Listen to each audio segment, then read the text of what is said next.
جہالت ہے۔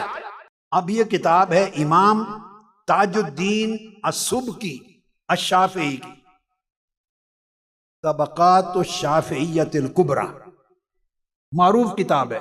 اس میں وہ ایک باب میں کرامات کا ذکر کرتے ہیں، طبقہ ثانیہ میں صفحہ 524 پر، اور آگے لکھتے ہیں کہ بعض لوگ سمجھتے ہیں کہ کرامات کی 10 قسمیں ہیں، لیکن کہتے ہیں 10 نہیں، میرے نزدیک زیادہ ہیں، اور اینڈ پر لکھتے ہیں کہ 100 اقسام ہیں کرامات۔ اولیاء کرام سے جو کرامات صادر ہوتی ہیں ان کی 100 کیٹیگریز ہیں، 100 اقسام ہیں جو کرامات اولیاء کی ثابت ہوتی ہیں۔ ان میں کرتے کرتے وہ بیان کرتے ہیں کہ ایک یہ بھی کرامت ہے کہ کرامتاً بعض اوقات اولیاء اللہ مردے بھی زندہ کرتے ہیں۔ یہ امام تاج الدین السبکی طبقات الشافعیت الکبریٰ میں بیان کر رہے ہیں، اور پھر وہ فرماتے ہیں کہ مردوں کا زندہ کرنا یہ کرامت سیدنا غوث الاعظم شیخ عبد القادر جیلانی سے ثابت ہے۔ یہ امام تاج الدین سبکی کہہ رہے ہیں، اور آپ نے واقعہ بیان کیا ہے کہ آپ کھانا کھا رہے تھے،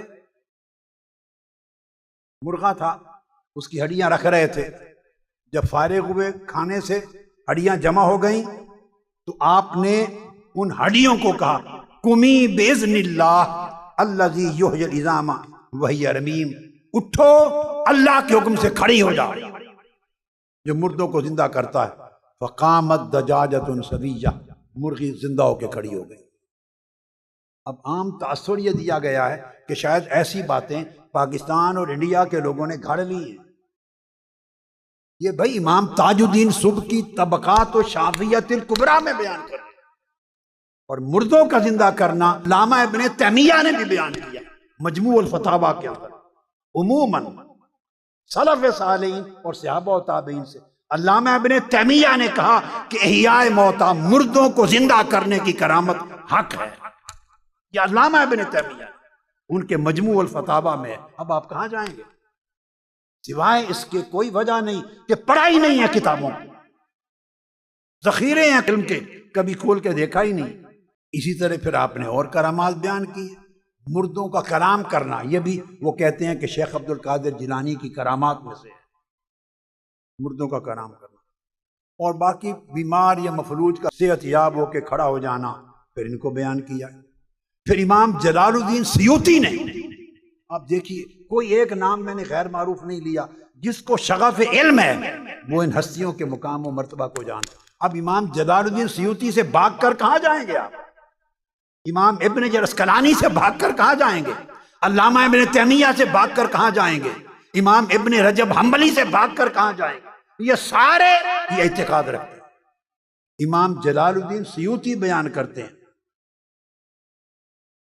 وہ فرماتے ہیں اپنی الحاوی للفتاویٰ 2 جلدوں میں آپ کے رسائل کا مجموعہ، اس کے اندر فرماتے ہیں، اور امام ابن الملقن جو شارح بخاری ہیں انہوں نے بھی بیان کیا، اور کئی ائمہ نے، حدیث کے ائمہ نے، وہ کہتے ہیں کہ شیخ عبد القادر جیلانی رضی اللہ تعالیٰ عنہ یہ قول بیان کیا، انہوں نے فرمایا کہ نماز ظہر سے قبل میں نے آقا علیہ السلام کو دیکھا، اور عالم بیداری میں نماز ظہر سے قبل مجھے حضور علیہ السلام نے فرمایا یا بنی لما لا تتکلم، اے میرے بیٹے خطاب کیوں نہیں کرتے؟ بغداد میں نماز ظہر کا ٹائم تھا، اس سے قبل آقا علیہ السلام سامنے آئے، فرمایا بیٹے خطاب کیوں نہیں کرتے؟ میں نے عرض کیا یا رسول اللہ میں عجمی آدمی ہوں، کیونکہ آپ اصلاً ایران کے صوبہ گیلان کے رہنے والے تھے، فارسی زبان کے تھے، اور طالب علم کے طور پہ بغداد شریف گئے تھے، بغداد۔ تو فرمایا میں عجمی ہوں، ایرانی ہوں، تو یہ فصحائے بغداد ہیں، عرب کے، بغداد کے بڑے بڑے فصیح و بلیغ لوگ ہیں، میں انہیں عربی زبان میں کیسے خطاب کروں؟ میری زبان نہیں ہے۔ آقا علیہ السلام نے فرمایا بیٹے، شیخ عبد القادر جیلانی، بیٹے منہ کھولو۔ آقا علیہ السلام نے 7 مرتبہ اپنا لعاب دہن مبارک ڈالا میرے منہ، تو میں گیا مجلس واعظ میں، اب خطاب کے قریب تھا،